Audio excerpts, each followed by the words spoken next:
unakwenda kusimamiwa vizuri kwa 100%.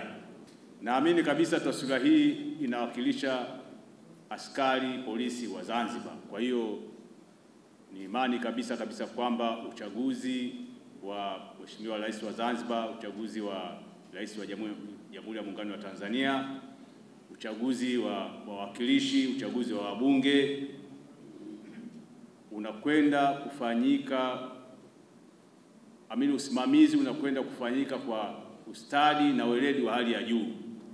Kwa hiyo niwaombe sana maofisa, niwaombe sana wakaguzi, niwaombe sana askari wote, NCOs, rank and file, twende tukatimize jukumu letu kwa kutumia kauli yetu mbinu ya nini? Nidhamu, haki, weledi na uadilifu. Askari wenzangu, zoezi la uchaguzi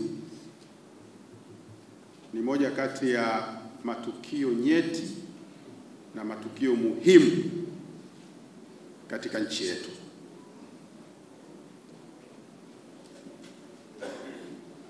Utekelezaji wake hauhitaji masihara, utani wala mapuuza.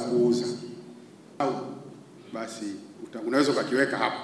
Lakini hivi ndio vitu muhimu ambavyo sisi kama jeshi la polisi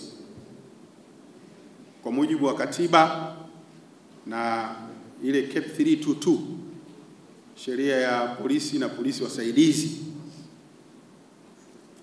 tuna mamlaka makubwa na majukumu makubwa ya kusimamia usalama